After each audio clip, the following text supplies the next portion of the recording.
사도 바울은 갈라디아 교회 성도들이 거짓된 가르침에 미혹되어 감을 책망하고 있습니다. 또 사도 베드로도 바울에게서 책망을 받았습니다. 복음을 알면서도 복음에 합당하게 살지 못하고 위선을 범한 베드로를 책망했습니다.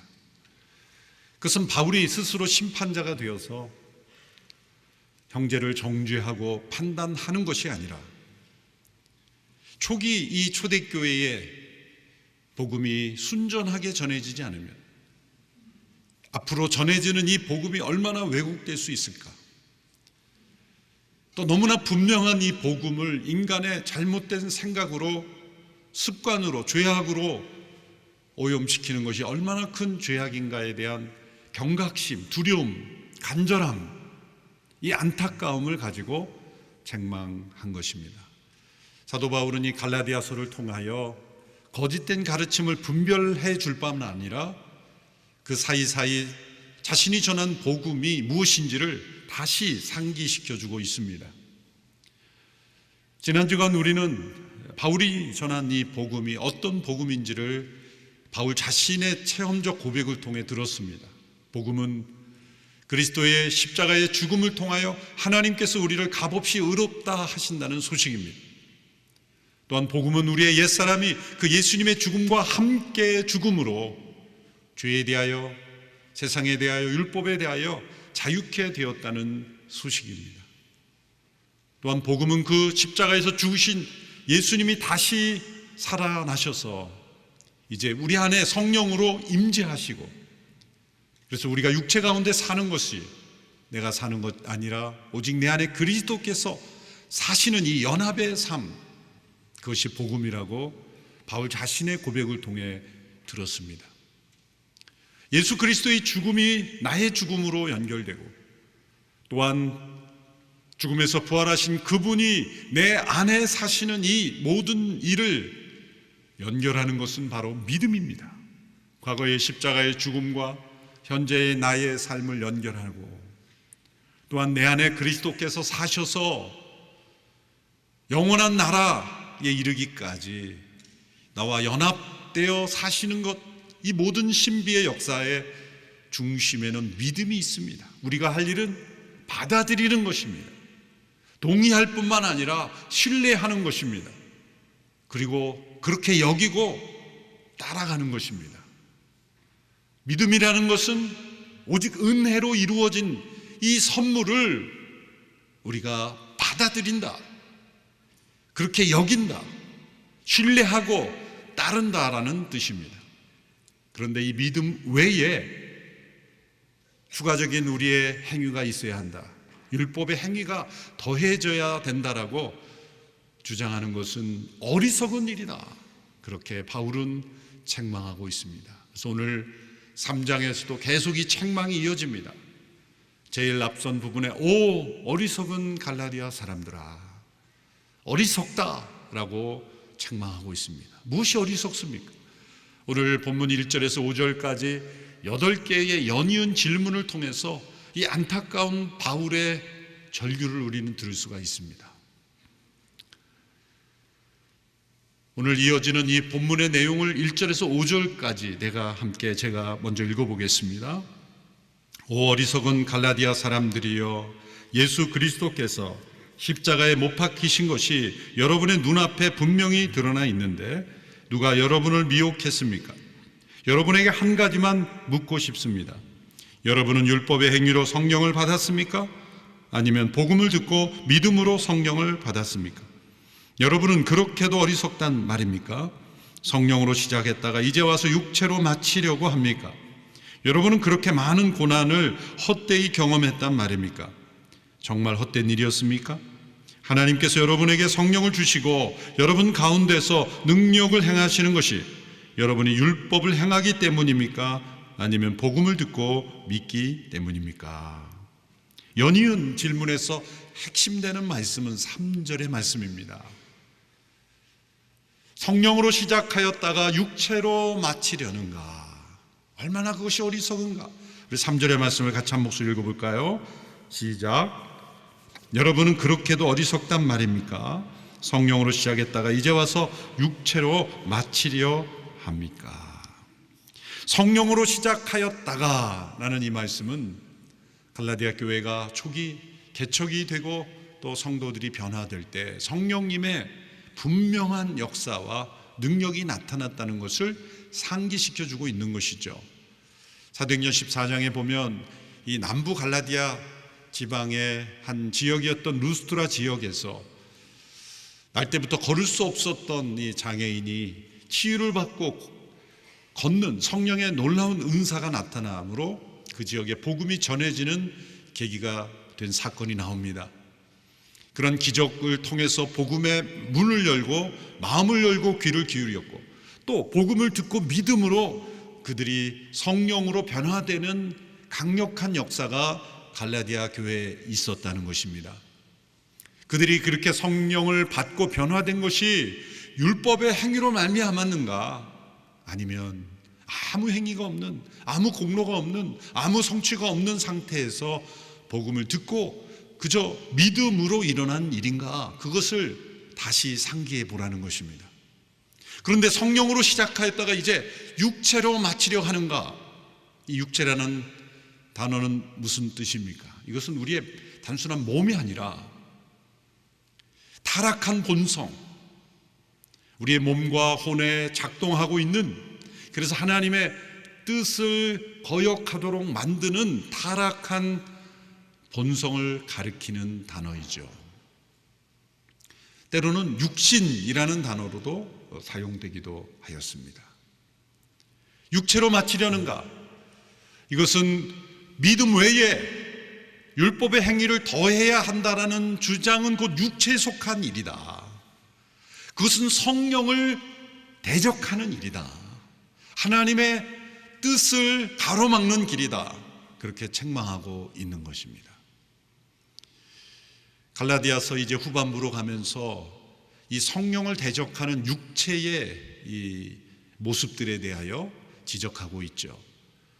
사도 바울은 갈라디아 교인들을 왜곡시켰던 거짓된 가르침, 오직 믿음이 아닌 믿음에 더하여 율법의 행위가 필요하다고 주장하는 것은 육신이다, 육체다, 그렇게 규정지은 것입니다. 이 육체가 성령을 대적할 때 두 가지의 모습으로 육체가 성령을 대적합니다. 첫 번째 모습은 있는 그대로 죄를 범하게 하는 것입니다. 하나님의 법을 어기게 하는 것으로 성령을 대적합니다. 또 다른 모습은 매우 교묘합니다. 그것은 육체 스스로가 하나님을 섬기고 하나님의 뜻을 행하고자 할 때 성령을 대적합니다. 이게 무슨 말입니까? 하나님을 섬기고 하나님의 뜻을 행하는 것은 선한 일인데 어떻게 죄의 세력이 된단 말입니까?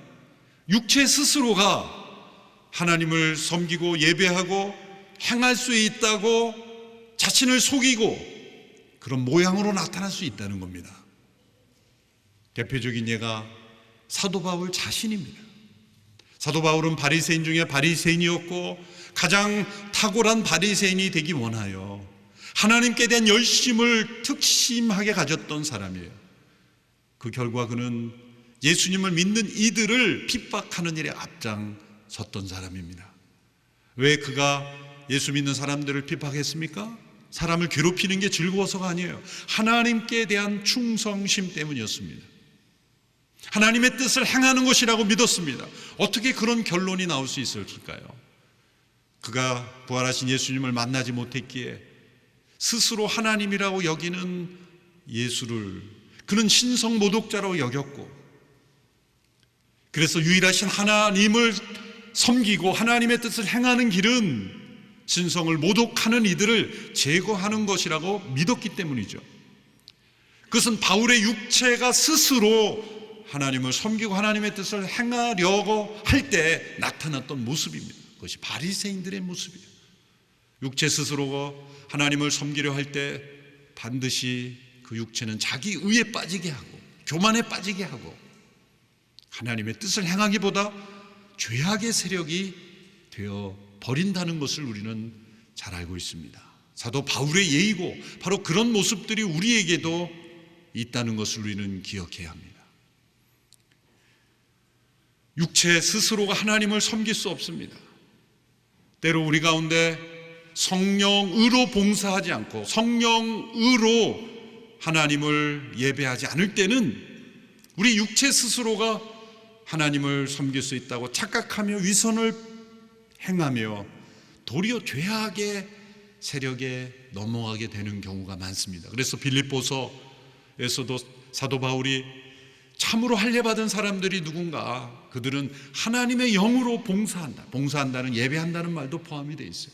하나님의 영으로 봉사하고 예배하며 그리스도 예수만을 자랑하는 사람들이다.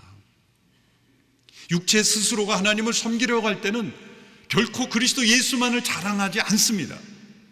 자기를 드러내고 자기를 자랑하고 예수 그리스도를 자랑하지 않습니다. 결국 성령을 대적하게 되는 그런 모순에 빠지게 되는 것입니다.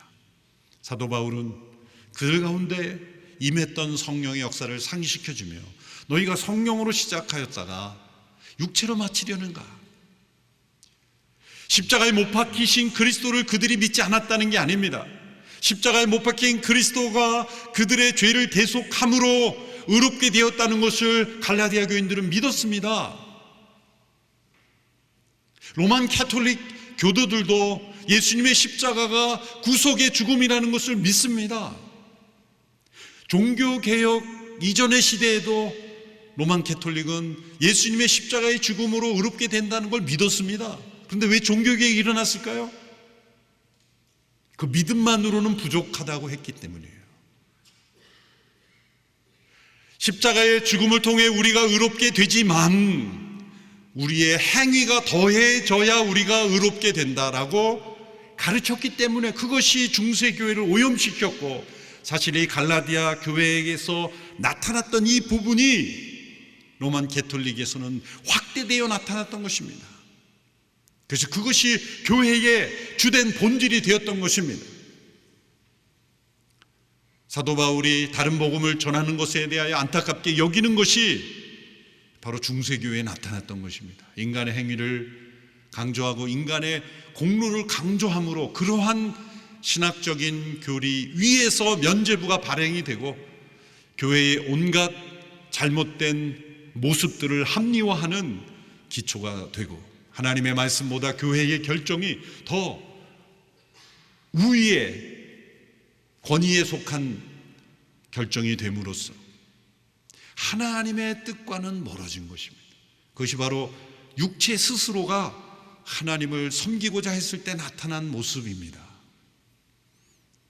왜 성령으로 시작하였다가 육체로 끝나게 되는 걸까요? 우리의 신앙이 왜 성령으로 변화되어 그렇게 예수 그리스도를 자랑하며 오직 하나님의 은혜, 오직 믿음으로 의롭게 되었다는 그 사실에서 점점점 멀어져서 자신의 행위를 강조하고 자기의 의에 빠지고 결국 매너리즘에 빠지게 될까요?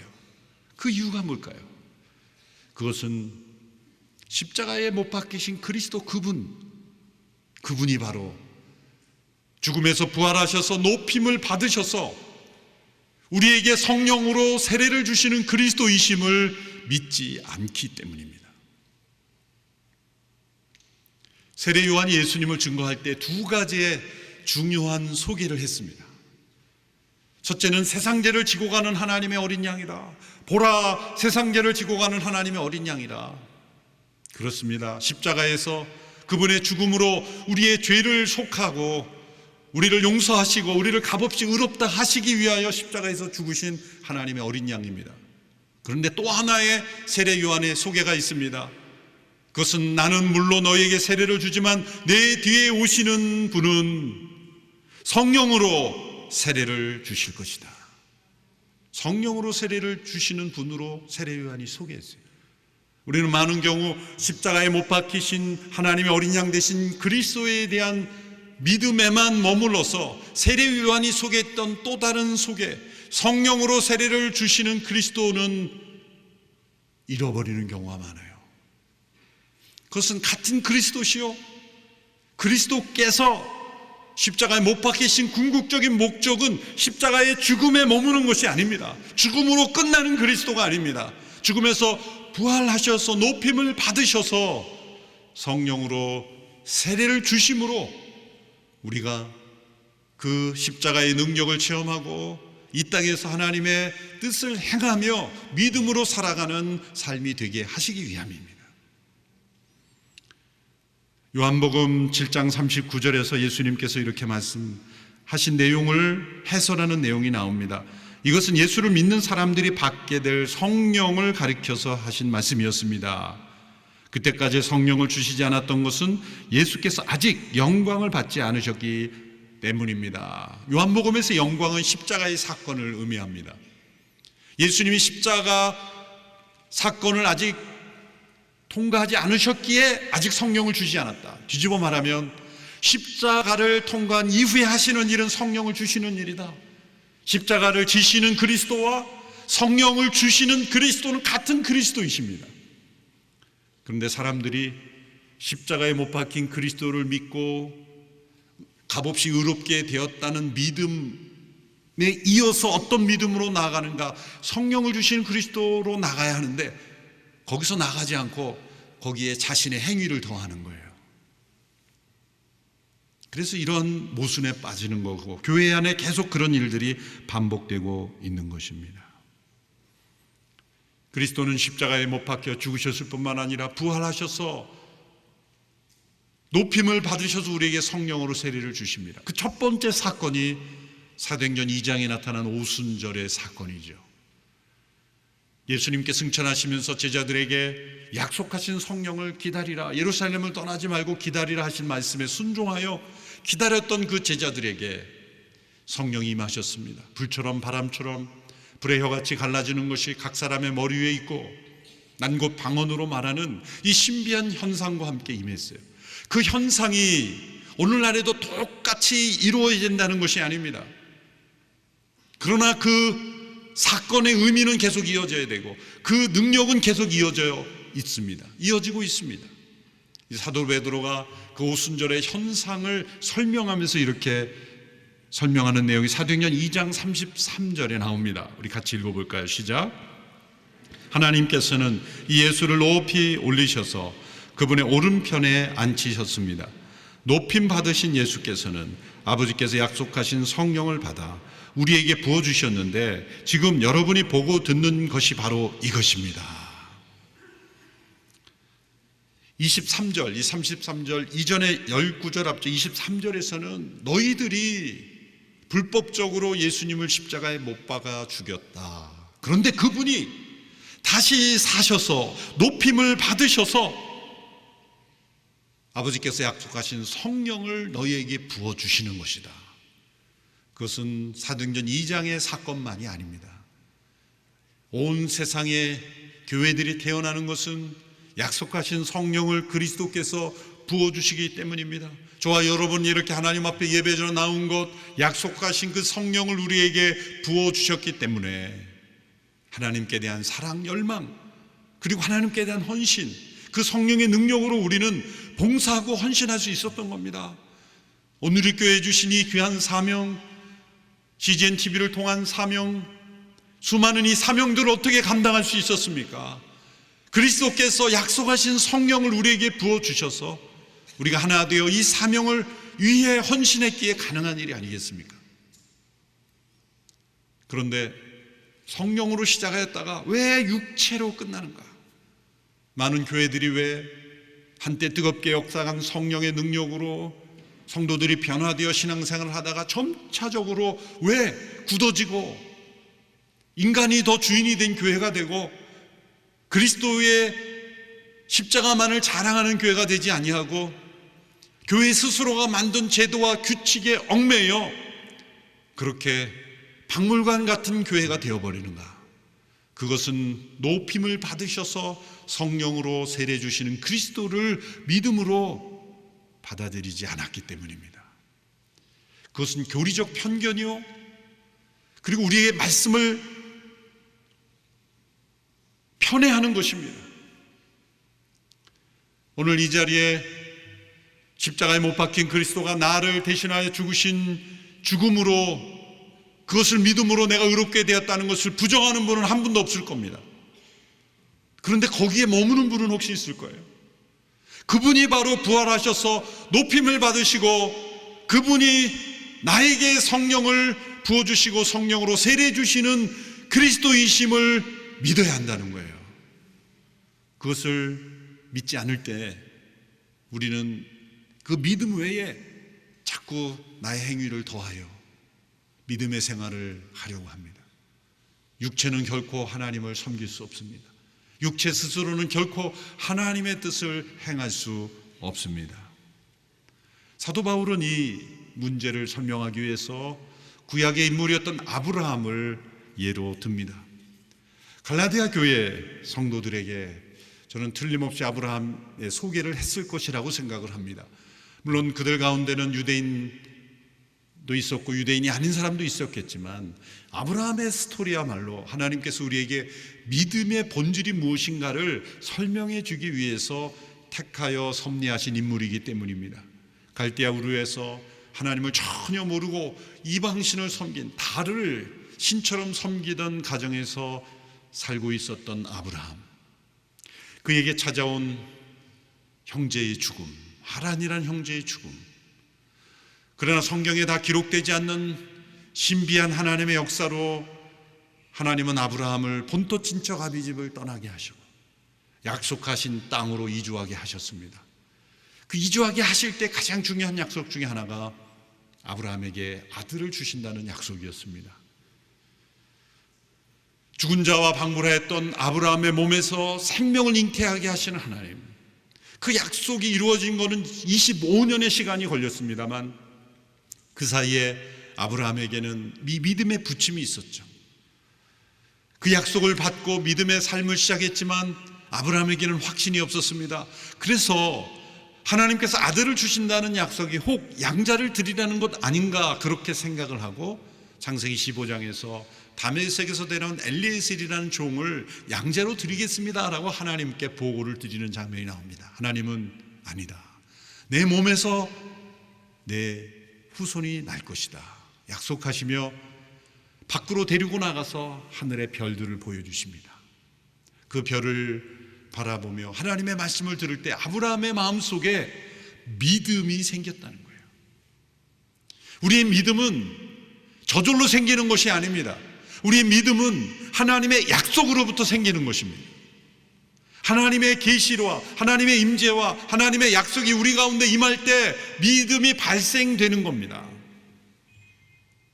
그때 창세기 15장 6절에서 아브라함이 하나님을 믿었고 그 믿음을 의로 여기셨다는 말씀이 성경에 처음 나옵니다. 갈라디아 3장 6절 7절에서 바울이 그걸 인용하고 있죠. 이렇게 되어 있습니다. 이와 같이 아브라함도 그가 하나님을 믿었더니 이것이 하나님께 의로 여겨졌다라고 했습니다. 그러므로 여러분은 믿음에서 난 사람들이 바로 아브라함의 자손임을 아십시오. 창세기 15장 6절의 믿음은 믿음으로 의롭게 된 믿음입니다.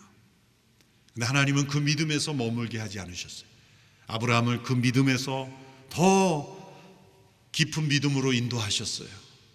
그래서 창세기 22장에서 그렇게 주신 독자 이삭을 죽음에 넘기우라는 말씀을 합니다. 이해할 수 없는 말씀이지만 아브라함은 그 믿음으로 그 말씀을 받아들였다는 겁니다. 어떻게 받아들였습니까? 하나님이 주신 약속의 자녀인데 이 약속의 자녀를 죽음에 넘기우라 하심은 하나님께서 다시 살리실 것이다 라는 부활의 믿음을 가질 수 있었다는 거죠. 히브리서 11장 19절에서 이 아브라함의 믿음을 이렇게 해석합니다. 우리 같이 읽어볼까요? 시작. 아브라함은 하나님께서 죽은 사람도 살리실 수 있다고 생각했습니다. 그러므로 비유로 말하자면 그는 이삭은 죽은 사람들로부터 돌려받은 것입니다. 다시 살리실 수 있다고 생각하고 이삭은 죽음에 넘겨졌을 때 다시 하나님께서 살리신 생명으로 받았다는 거죠. 이것은 중요한 비유요 예표적인 사건이라는 거죠. 히브리서에서 비유로 말하자면 이것은 비유와 같은 사건이라는 거예요. 이것을 통해서 우리에게 비유로 말씀하신다는 거예요. 무엇을 비유하십니까? 우리 옛사람이 죽음에 넘겨올 때 우리에게 하나님의 생명으로 다시 살게 되는 부활의 생명으로 우리는 돌려받는다는 거예요. 그리스도의 십자가에 우리의 옛사람을 넘겨올 때 놀랍게도 우리 안에 부활의 생명으로 다시 태어나는 이 생명은 누가 주는 겁니까? 성령님께서 주시는 거예요. 부활하신 그리스도께서 성령을 우리에게 주실 때 우리에게 이러한 일이 일어나는 거예요. 그러니까 아브라함의 창세기 15장의 믿음과 22장의 믿음은 같은 믿음이지만 차이가 있습니다. 그것은 15장의 믿음은 믿음으로 어렵게 되는 믿음이요, 22장의 믿음은 성령을 선물로 받는, 부활의 생명을 받는 믿음이라는 거예요. 그래서 이 아브라함과 함께 믿음의 사람들이 받는 복이 두 가지인 거예요. 믿음으로 어렵게 되는 것과 믿음으로 성령을 선물로 받는 거예요. 약속하신 성령을 믿음으로 또한 받는 거예요. 그것을 3장 14절 마지막 구절에서 이렇게 다시 한번 강조하고 있는 것입니다. 14절 마지막 구절 같이 읽습니다. 시작. 이는 아브라함의 복이 그리스도 예수 안에서 이방 사람에게 미치게 하고 우리도 믿음으로 성령의 약속을 받게 하기 위함이라. 성령의 약속이라는 말은 히브리어적인 표현인데 약속하신 성령이라는 뜻입니다. 믿음으로 약속하신 성령을 받게 하기 위함이다. 이것이 아브라함의 복이라는 거예요. 물론 창세기 22장까지 성령이라는 단어는 나오지 않아요. 히브리서에서 아브라함의 그 사건이 비유, 유별, 예표의 사건이라는 거예요. 무엇입니까? 그것은 십자가로 의롭게 된 자들에게 그리스도께서 성령으로 세례를 주심으로 우리 가운데 부활의 생명으로 살게 하시는 비유라는 것입니다. 그것이 아브라함의 복이라는 거예요. 아브라함은 먼저 십자가 사건 이전, 성령의 임재 이전에 미리 그 복음을 받았고 그는 순전히 하나님의 약속과 말씀으로만 믿었지만 그건 동일한 믿음이라는 거예요. 오늘 우리에게 주어진 이 아브라함의 복이 충만히 임하여야 합니다.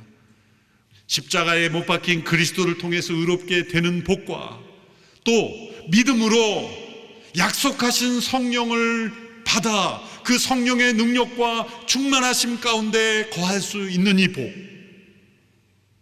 만일 이 복 가운데 나아가지 않으면 우리는 육체로 스스로 하나님을 섬기려고 하게 돼요. 그러면 섬기면 섬길수록 힘을 쓸수록 우리는 어떻게 됩니까? 사도 바울처럼 되는 거예요. 중세교회처럼 되는 겁니다. 교회가 더 능력을 잃어버리는 겁니다. 모두가 열심히 하는데 방향은 이상한 방향으로 가는 거예요. 성령의 기름 부으심이 없기 때문입니다.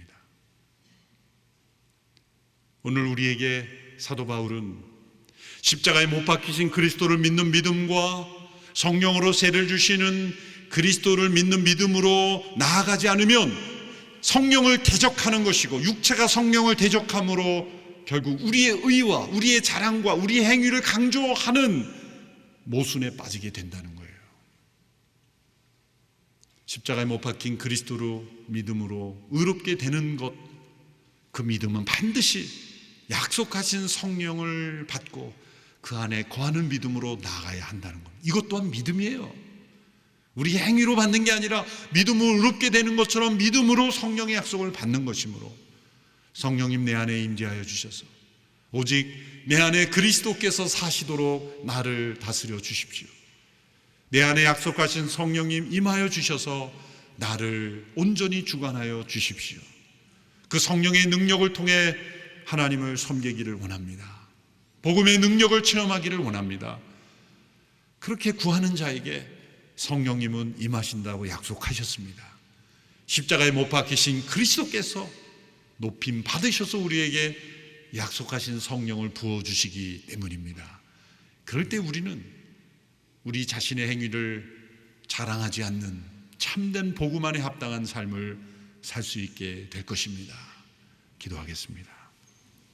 하나님 아버지, 믿음으로 의롭다함을 받은 우리들, 이제 높임을 받으셔서 우리에게 성령으로 세례를 주신 그리스도를 만나 믿음으로 그 성령의 강력한 능력과 그 풍성한 은혜를 체험하는 삶으로 나가게 하여 주시옵소서. 믿는다고 하지만 믿음의 능력을 잃어버렸고 믿음으로 의롭게 되었다고 하지만 의로운 삶을 살지 못하는 저희들, 육체로 스스로 하나님을 섬기고자 하는 모순에 빠지지 않게 하시고 성령의 능력으로만 살아가는 저희들이 되게 하옵소서. 예수님의 이름으로 기도합나이다. 아멘.